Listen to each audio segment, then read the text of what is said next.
Hello everyone students, आज हम लोग हिंदी व्याकरण का चैप्टर 6 पढ़ेंगे। चैप्टर का नाम संज्ञा। चैप्टर का नाम क्या है? संज्ञा है। तो इस चैप्टर में हम लोग संज्ञा की परिभाषा जानेंगे और संज्ञा के कितने भेद होते हैं ये पढ़ेंगे।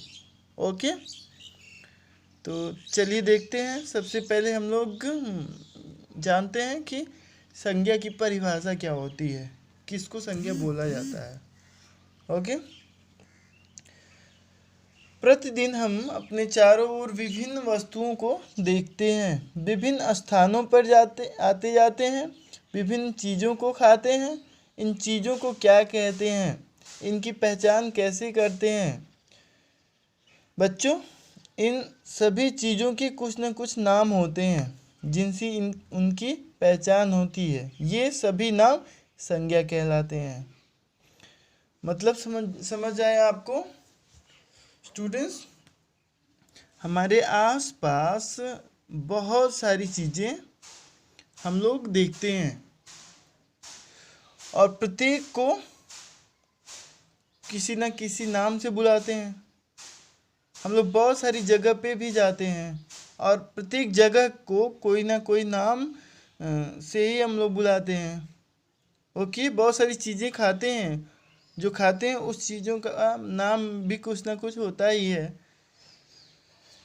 तो हम क्या पढ़ रहे हैं? संज्ञा। तो नाम को ही संज्ञा बोलते हैं। संज्ञा किसको बोलते हैं? यहाँ पे डिफिनेशन देखिए। किसी व्यक्ति, वस्तु, स्थान, दशा, स्थिति अथवा भाव के नाम को संज्ञा कहते हैं। मतलब कि किसी के नाम को हम संज्ञा कहते हैं, चाहे वो कोई व्यक्ति हो, चाहे कोई वस्तु हो, चाहे कोई स्थान हो, चाहे कोई दशा हो, चाहे कोई सिचुएशन हो, चाहे कोई भाव हो। किसी व्यक्ति, वस्तु, स्थान, दशा, स्थिति, भाव के नाम को संज्ञा कहते हैं। यहाँ पे देखिए, आपको यहाँ पे कुछ उदाहरण दिए गए हैं। जैसे देखिए, व्यक्तियों के नाम यहाँ पे डिफिनेशन में है ना कि किसी व्यक्ति के नाम को संज्ञा कहते हैं। देखिए, तो जैसे व्यक्तियों के नाम, जैसे अक्षय कुमार, तो ये क्या है? ये संज्ञा है। अतुल कुमार, मीनाक्षी शर्मा, भूपेंद्र राजवंशी, ये सब क्या है? संज्ञा है। आपके भी नाम संज्ञा है, आपका जो नाम है वो भी संज्ञा है। मेरा नाम संज्ञा है। तो संज्ञा क्या है? किसी व्यक्ति के नाम को हम संज्ञा बोलते हैं। वस्तुओं के नाम को भी संज्ञा बोलते हैं। देखिए, किसी व्यक्ति के बाद किसी वस्तु, यानी कि किसी वस्तु के नाम को भी संज्ञा बोलते हैं। जैसे देखिए, कंप्यूटर, वो कोई सामान है ना, कोई वस्तु है ना, वो क्या है? संज्ञा है। यानी कंप्यूटर को संज्ञा बोलते हैं हम लोग, बोल सकते हैं।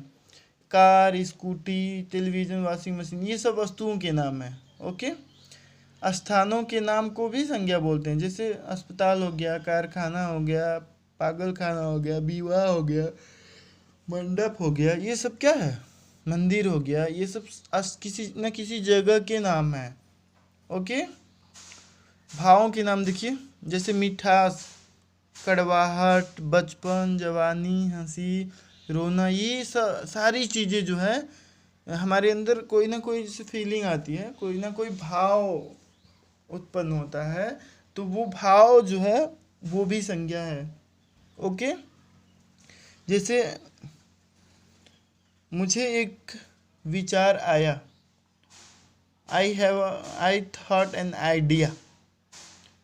मतलब सुन रहे हैं, एक आइडिया भी संज्ञा है। क्या आया मेरे मन में? विचार है। विचार मतलब आइडिया भी संज्ञा है। समझ गए आप? ओके,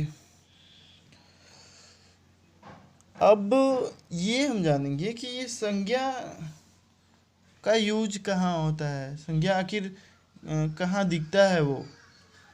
तो जब कभी भी हम लोग, जैसे मान लीजिए यहाँ पे देखिए, कोई भी वाक्य लिखते हैं, कोई भी वाक्य अगर लिखते हैं तो उसमें संज्ञा रहता है, अक्सर मतलब देखने को मिलता है। जैसे यहाँ पे देखिए लिखा है, नवीद कक्षा में प्रथम आया है। तो इसमें नाम कहाँ कहाँ दिख रहा है? ये दिख रहा है नाम नवीद। तो ये क्या है? कक्षा। ये जो है संज्ञा है। ये कक्षा जो है ना, ये भी संज्ञा है, ये भी नाम है। किसका नाम है? एक जगह का। एक जगह का किसका नाम है? एक जगह का। जगह क्या है? कक्षा, क्लासरूम। ओके, तो ये भी क्या है? संज्ञा है। तो इसी तरह से संज्ञा का हर एक, देखिए हर एक वाक्य में उसका यूज हुआ है ना। तो आपको पहचानना रहेगा कि संज्ञा कहाँ है। किसी सेंटेंस में पूछ देगा कि इसमें संज्ञा कहाँ है, तो आपको दिखाना पड़ेगा ये संज्ञा है। इसमें देखिए ये सोना जो है संज्ञा है। समझ रहे हैं? आभूषण भी सोना है, लाल किला भी सोना है। ओके, अब चलिए हम लोग पढ़ते हैं संज्ञा के भेद।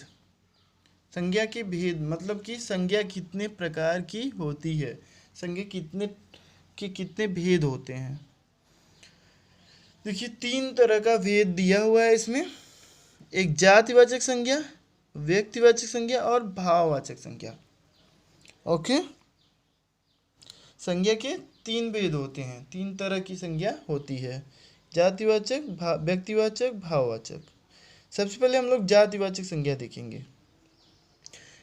चलिए इसकी डिफिनेशन को पढ़ते हैं। इन संज्ञा शब्दों से एक ही जाति अथवा वर्ग के सभी प्राणियों, वस्तुओं अथवा स्थानों का बोध होता है। जैसे आदमी, औरत, गाय, घोड़ा, सांप, पेड़, घर, कुर्सी, नदी आदि। उसको हम लोग जातिवाचक संज्ञा बोलते हैं।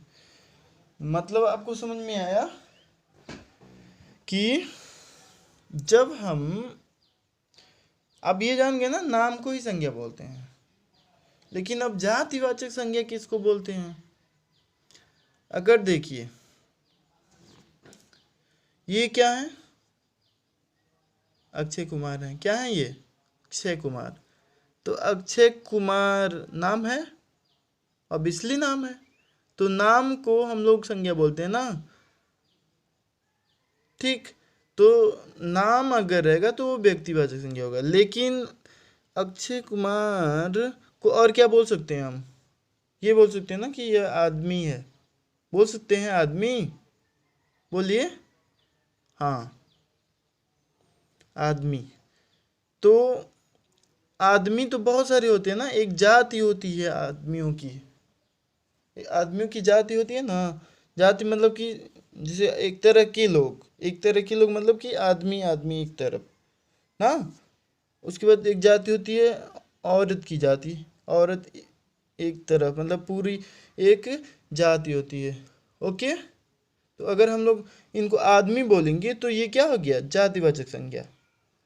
अगर इनको अक्षय कुमार बोलेंगे तो वो हो गया व्यक्तिवाचक संज्ञा। अक्षय कुमार मतलब ना स्पेशल नाम ले रहे हैं ना इनका, तो ये व्यक्ति हैं तो व्यक्तिवाचक संज्ञा हो जाएगा। और अगर इनकी जाति का नाम लेंगे तो पूरी मैन फैमिली आ जा रही है ना, पूरे लोग आ जा रहे हैं, सारे आदमी, मतलब एक जेंट्स का वर्ग हो जा रहा है, जेंट्स की जाति हो जा रही है। अगर कोई यहाँ पे लड़की है तो वो लेडीज की जाति हो जा रही है। तो इस तरह के संज्ञा को हम जातिवाचक संज्ञा कहते हैं। जैसे देखिए यहाँ पे आदमी दिया है ना। आदमी क्यों? क्योंकि आदमी तो बहुत सारे होते हैं, लेकिन वो नाम है ना आदमी। जैसे कई लोग खड़े हैं तो उन्हीं लोगों को बोलेंगे ना आदमी, तो वो व्यक्ति जातिवाचक संज्ञा हो गया। औरत भी देख लीजिए, गाय भी, बहुत सारी गायें होती है ना, तो वो जातिवाचक हो गई। घोड़ा भी, बहुत सारे घोड़ा होते हैं, इसलिए जातिवाचक। अगर घोड़े में किसी घोड़े का नाम अगर ले रहे हैं हम लोग, जैसे मान लीजिए महाराणा प्रताप के घोड़े का नाम क्या था? चेतक था। अगर हम लोग चेतक बोल रहे हैं, चेतक, तो वो क्या है? व्यक्तिवाचक संज्ञा, क्योंकि स्पेशल एक घोड़े का नाम है ना चेतक। व्यक्तिवाचक संज्ञा। अगर घोड़ा बोलेंगे तो बहुत सारे घोड़े होते हैं, इसलिए वो जातिवाचक संज्ञा। ओके, चलिए व्यक्तिवाचक संज्ञा के बारे में थोड़ा सा जान लेते हैं। जैसे यहाँ एग्जाम्पल देखिए, जातिवाचक में दिया है आदमी, गाय, पेड़, कुर्सी। अब व्यक्तिवाचक संज्ञा देखिए, इन संज्ञा शब्दों से किसी विशेष व्यक्ति, प्राणी, वस्तु, स्थान आदि का बोध होता है। जैसे राम, महात्मा गांधी, भगत सिंह, ताजमहल, कुतुब मीनार, गरुड़, चेतक, रामायण, महाभारत आदि। देखिए जैसे कि हम अभी इसमें बताया है ना कि अगर स्पेशल, अगर इसका नाम लें, चाहे अगर इसको मोहन बोलें तो मोहन क्या है, व्यक्तिवाचक संज्ञा। अगर इसको आदमी बोलेंगे तो ये जातिवाचक संज्ञा।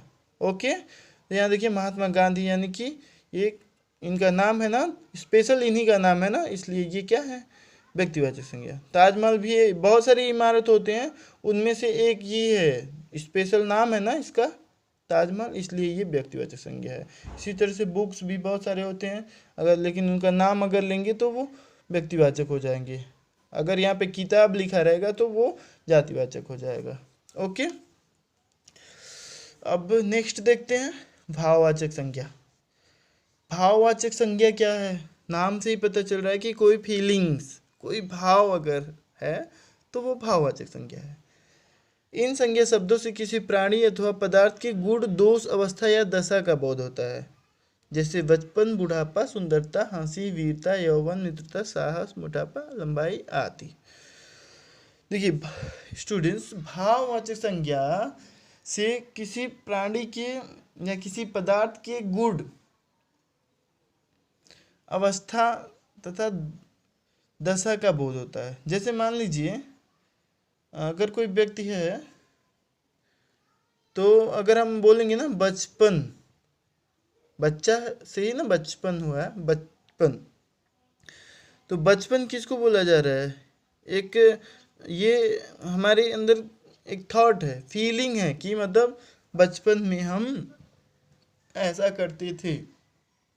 तो बचपन, बचपन कुछ होता नहीं है ना, वो तो बस एक हमारे मन का विचार है ना, भाव है, इसलिए उसको भाववाचक संज्ञा बोलते हैं। जैसे बुढ़ापा भी, देखिए बुढ़ापा कुछ होता है नहीं ना, बस फीलिंग है ना। जैसे अगर कोई अधिक उम्र का दिखता है तो हम लोग उसको बुढ़ापा बोलते हैं, बूढ़ बोलते हैं, तो वो क्या हो गया, बुढ़ापा क्या हो गया, एक फीलिंग हो गई, इसलिए वो क्या है, भाववाचक संज्ञा। वीरता भी, अगर कोई बहादुरी का काम कर दिया तो उसको भी यही बोलते हैं, भाववाचक संज्ञा। मोटा है कोई तो भी, मोटा क्या होता है, कुछ नहीं, वो तो बस हम लोग सोचते हैं ना कि हाँ यार मोटा है, तो मोटापा क्या है, भाववाचक संज्ञा। ओके, अब आइए यहाँ पे दिया है 2 प्रकार की संज्ञा और दिया है, चलिए इसको पढ़ते हैं। अंग्रेजी व्याकरण के प्रभाव से संज्ञा के 2 अन्य और भेद होते हैं। मतलब कि ये इंग्लिश जो ग्रामर है उसमें होता है ना कलेक्टिव नाउन, मटेरियल नाउन, तो उसके अकॉर्डिंग 2 तरह के और संज्ञा होते हैं। ओके, एक संज्ञा को समुदायवाचक या समूहवाचक संज्ञा बोलते हैं और एक को पदार्थवाचक या द्रव्यवाचक संज्ञा बोला जाता है। ओके, तो सबसे पहले हम लोग समुदायवाचक संज्ञा पढ़ते हैं।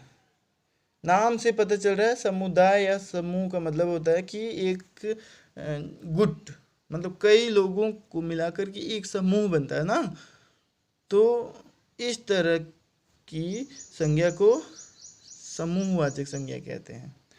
जैसे देखिए सभा, सभा मतलब कोई मीटिंग, मीटिंग क्या है, उसमें कई सारे लोग रहते हैं ना, इसलिए उसको समुदायवाचक संज्ञा या समूहवाचक संज्ञा बोलते हैं। जैसे झुंड, झुंड में भी तो बहुत सारे लोग एक साथ रहते हैं ना, इसलिए वो क्या है, समुदायवाचक संज्ञा। इसी तरह से भीड़, सेना, दल, ये सब क्या है, समुदायवाचक संज्ञा। अब देखिए यहाँ सेना है ना, सेना में बहुत सारे लोग होते हैं, इसलिए अगर वो सैनिक होता तो सैनिक मतलब सिर्फ एक व्यक्ति की बात हो रही है ना, सैनिक एक व्यक्ति की बात हो रही है, लेकिन सैनिक तो बहुत सारे होते हैं, लेकिन सैनिक तो क्या है, एक जाति है ना, इसलिए वो जातिवाचक संज्ञा हो गया। लेकिन अगर सैनिक में किसी का नाम अगर लेंगे तो वो जैसे वीर अब्दुल हमीद, वो क्या व्यक्तिवाचक हो जाएगा। ओके, और सेना, आर्मी, आर्मी में बहुत सारे लोग होते हैं, बहुत सारे लोगों को मिला के एक सेना बनती है ना, इसलिए उसको हम समूहवाचक संज्ञा बोलते हैं। अब लास्ट वाला देखते हैं, पदार्थवाचक या द्रव्यवाचक संज्ञा। देखिए नाम से पता चल रहा है कि कोई पदार्थ अगर हो, द्रव्य हो, तो उसको हम लोग पदार्थवाचक संज्ञा बोल सकते हैं। इन संज्ञा शब्दों से किसी पदार्थ का बोध होता है। जैसे देखिए दूध, जल, सोना, चांदी, हीरा, पारा आदि। यानी कि अगर किसी पदार्थ का अगर हमें नाम लेना है तो वो पदार्थवाचक संज्ञा होगा। क्या बोलेंगे उसको? पदार्थवाचक संज्ञा। जैसे यहाँ दूध, देखिए ये कोई पदार्थ है ना, इसलिए इसको क्या बोलेंगे? पदार्थवाचक। जल भी वाचक, सोना, चांदी सब क्या है? पदार्थवाचक संज्ञा। आई होप कि आपको ये पोयम पसंद आया होगा, ये संज्ञा, यह चैप्टर पसंद आया होगा और आप समझे होंगे। इसको अच्छे से बार बार पढ़िएगा और समझने की कोशिश करिएगा। ओके।